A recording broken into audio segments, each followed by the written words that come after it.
원자력기사 기출풀이 2012년 보충 설명 영상입니다. 풀이 영상의 지속적인 업로드를 위해서 구독 꼭 부탁드립니다. 문제 풀이가 잘못된 경우 고정 댓글로 안내하겠습니다. 댓글을 통해 추가적인 문제 풀이 해설은 하지 않습니다. 대신 영상을 시청하시는 분들이 댓글을 통해 의견을 나누는 것을 추천합니다. 2012년 원자력 개통공학 1번 원자력 발전소에서 발생되는 폐기물은 여러 가지 방사성 핵종을 함유하고 있다. 기체 폐기물이 주로 발생되는 곳이 아닌 것은 보기를 보면은 배기, 터지, 배기 전부 다 기체 폐기물 관련된 거죠.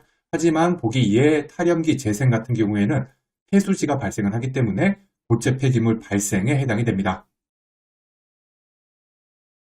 2012년 원자력 개통공학 15번 중수 제조나 삼중수소 분리 등을 위한 수소 동위원소 분리 공정으로 이용되지 않는 공정은 동위원소는 양자수는 동일하지만 중성자 수가 상이한 경우로 화학적으로 성질은 같지만 물리적으로 성질이 다르잖아요. 따라서 보기 중에서는 물리적 특성을 이용한 2번 원심분리 공정은 이용되지 않습니다. 답은 2번 되겠습니다.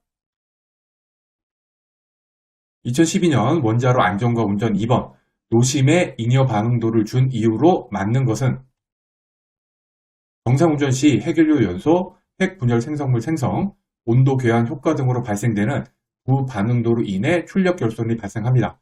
잉여 반응도는 이러한 출력 결손을 보상하기 위한 핵연료를 인계 질량보다 많이 장전하는 것을 의미합니다. 즉, 잉여 반응도는 정반응도 삽입에 해당이 돼서 잉여 반응도는 수용성 동물질, 붕산수, 가연성 동물질, 제어봉 등으로 제어가 됩니다.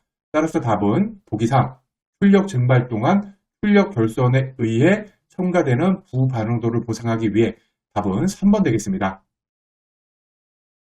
참고로 주기초에 수용성 동물질 안으로 잉여 반응도를 제어하려고 하면은 너무 많은 붕산수를 넣어야 되기 때문에 가연성 동물질을 같이 사용하게 됩니다.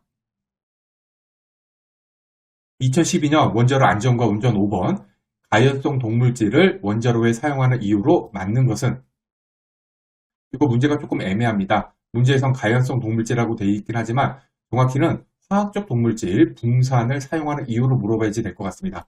화학적 동물질은 노심 전체의 출력을 균일하게 해주죠. 따라서 A.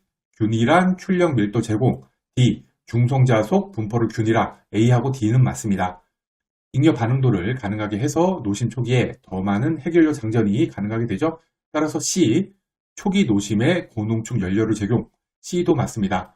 그렇지만 B. 제어봉 연소 효과를 보상 이렇게 되어 있는데 제어봉 삽입으로 인한 효과랑 동물질 효과는 동일하잖아요. 따라서 효과를 보상한다. 요거는 표현이 맞지가 않습니다. 따라서 B는 틀렸습니다. 답은 3번 되겠습니다.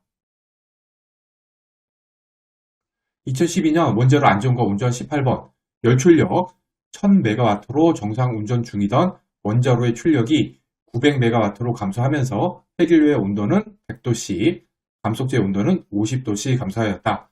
핵연료 온도계수랑 감속제 온도계수가 모두 마이너스 10-5승일 때 이 원자로에서 출력 감소로 인하여 발생된 반응도 변화량은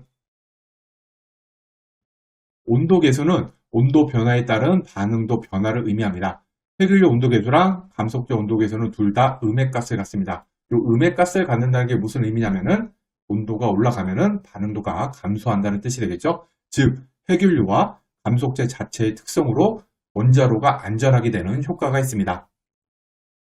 문제를 보시면 먼저 핵연료 변화로 인한 반응도 변화량은 온도계수가 마이너스 10-5승이죠. 이거 적어주고요. 온도 변화량이 마이너스 100도씨니까 10 곱하기 10-4승이 되고요. 감속제 변화량은 온도계수 동일하고요. 온도 변화량이 마이너스 50도씨 해주면 5 곱하기 10-4승 되고 따라서 총 변화량은 둘값을 더한 1.5 곱하기 10-3승 델타 K per K가 되겠습니다. 답은 4번 되겠습니다. 2012년 방사선 이용 및 보건물리 1번 다음에 방사선 동위원소 사용 시설 중 표면오염 가능성이 가장 큰 경우는 보기 1에서 갑상선 치료에 아이오다인 131을 사용하는 병원 되어 있는데 갑상선 치료에 사용되는 아이오다인 131은 체내에 흡수가 되어서 갑상선을 직접적으로 치료하기 때문에 사용 후에 환자의 배설물이나 분비물에 방사성 물질이 배출될 가능성이 높아서 표면오염 가능성이 가장 크다고 할 수 있습니다. 답은 1번 되겠습니다.